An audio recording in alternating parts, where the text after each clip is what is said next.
Qala Nabi sallallahu alaihi wa alihi wasallam, khudhil hikmata wa la yadurruka min ayyi wi'ain kharajat. Rawahul Hakim wallahu a'lam bissawab. Hadirin wal hadirat yang dirahmati oleh Allah Subhanahu wa taala. Bersabda baginda Rasul Nabi Muhammad sallallahu alaihi wasallam di dalam hadis ke-557 yang diriwayatkan oleh Imam Hakim, kata baginda Rasul Nabi Muhammad sallallahu alaihi wasallam, khudhil hikmata wa la yadurruka min ayyi wi'ain kharajat.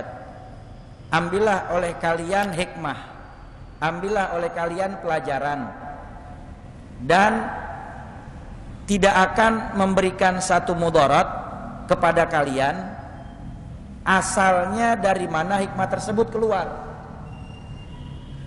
Ketika ada hikmah pelajaran yang datang dari binatang sekalipun, maka kita ambil hikmah tersebut. Makanya dikatakan oleh ulama di dalam satu makalah, hudhil hikmata walau kana min famil bahimah. Ambillah hikmah pelajaran sekalipun pelajaran yang keluar itu dari mulutnya binatang. Sekarang intan permata, emas yang gemerlap, kalau ada di dalam kubangan sampah, ada di dalam selokan yang penuh dengan kotoran, kira-kira yang menemukannya akan mengambilnya atau membiarkan saja? Akan mengambilnya.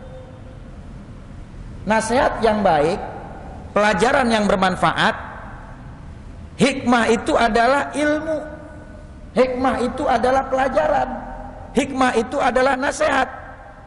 Maka ketika kita mendapatkan ilmu, mendapatkan pelajaran, mendapatkan nasihat, maka ambil pelajaran nasihat tersebut.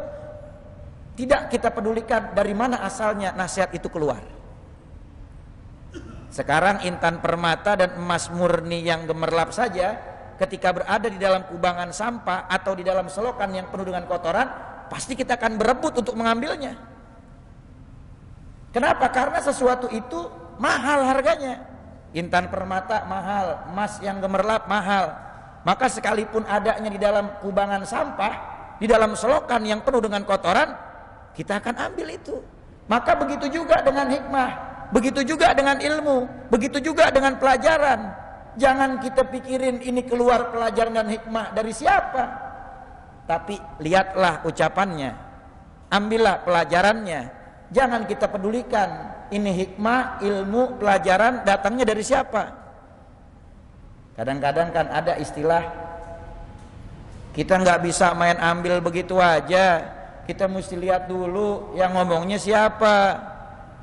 Kadang-kadang kan ada orang yang ketika berbicara, bicaranya manfaat tapi mungkin pribadinya tidak mengamalkannya. Kadang ada orang yang memberikan nasihat yang baik tetapi dia nggak ngelakuin. Maka kita ambil positifnya aja. Urusan dia nggak ngelakuin, urusan dia nggak ngamalin, urusan dia dengan Allah Subhanahu wa taala. Berarti kan dia punya tanggung jawab di hadapan Allah. Berbicara tapi tidak mengamalkan apa yang dia ucapkan. Tapi yang kita ambil positifnya dari ilmu yang dia ucapkan, ambil nasihat yang baiknya. Kadang-kadang kan orang ngelihatnya, kalau yang ngomongnya fulan, yang ngomongnya orang yang ini baru diambil. Kadang-kadang kalau yang ngomongnya orang-orang biasa, siapa sih dia, mau ngapain sih kita dengerin nasihatnya. Hati-hati. Kata Imam Ali bin Abi Thalib, beliau mengatakan, undur maqala wala tandur man qala. Lihatlah ucapannya, lihatlah nasihatnya, ambil ilmu yang bermanfaat, ambil hikmah pelajaran dari ucapan yang keluar siapapun yang mengatakannya, dan jangan kau lihat orangnya. Dia sih timbang tukang parkir doang, dia sih timbang tukang ojek doang, mau ngapain diambil nasihatnya. Hati-hati.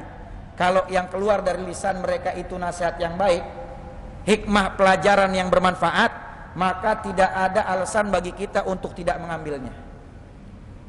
Jelas ya? Lihat ucapannya, jangan lihat orangnya. Urusan orangnya ini dia punya status sosial seperti apa, itu urusan duniawi. Urusan orang ini mengamalkan ucapannya atau tidak, itu adalah tanggung jawab dia dengan Allah Subhanahu wa taala. Yang penting setiap ilmu dan ucapan nasihat yang keluar sampai kepada kita itu sesuatu yang baik, sesuatu yang manfaat, ambil oleh kita. Wala yadurruka min ayyi wi'ain kharajat. Jangan kau pedulikan dari mana hikmah, pelajaran, nasihat, ilmu itu keluar. Jangan kau pedulikan. Yang penting yang baiknya ambil. Maksudnya baginda Rasul Nabi Muhammad SAW mengingatkan seperti kita kalimat ini, ucapan ini tujuannya agar kita selalu berbaik sangka dengan siapapun yang kita jumpai. Jangan selalu memukul rata orang-orang yang kita anggap dia tidak ada manfaat. Karena manusia itu likulli syai'in maziyah wa nuqsan. Allah ciptakan manusia itu dia punya kekurangan, punya kelebihan. Orang yang kekurangannya banyak pasti ada kelebihannya. Maka ketika ada hikmah yang bisa diambil dari apapun yang kita jumpai, maka ambil hikmah tersebut. Karena hikmah itu pemberian yang besar dari Allah Subhanahu wa taala. Makanya kalau kita diuji sama Allah, biasa ada sering ucapan, udah ambil aja dah hikmahnya. Maksudnya apa? Ambil pelajarannya. Apapun yang kita temukan di situ ada manfaat, ada hikmah, ilmu yang bermanfaat, ambil.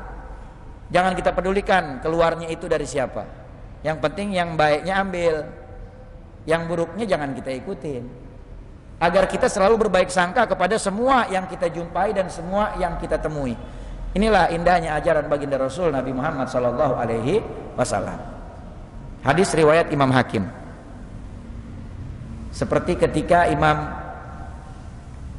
salah seorang ulama a'immatul madzahib, ketika itu beliau ditegur oleh anak kecil. Ditegur oleh anak kecil, lalu kemudian dia menerima nasihat anak kecil tersebut. Sekalipun dia adalah seorang ulama besar. Tapi ketika mendapatkan nasihat dari seorang anak kecil, maka dia ambil dan dia ikuti nasihat tersebut. Kalau orang kita kan kadang-kadang udah punya ilmu dikit aja dinasihatin nama orang atau diberikan saran dan kritik, dia nggak mau terima. Karena merasa dirinya adalah orang yang paling hebat, orang yang paling pandai, orang yang paling alim. Na'udzubillah min dzalik. Hati-hati. Kesombongan yang datang dari orang alim itu lebih hina dan lebih dahsyat dosanya. Hati-hati. Jangan pernah kita meremehkan nasihat dari siapapun. Ambil yang baiknya. Di dalam nasihat tersebut, di dalam hikmah pelajaran itu ada yang bermanfaat, kita ambil dan kita amalkan.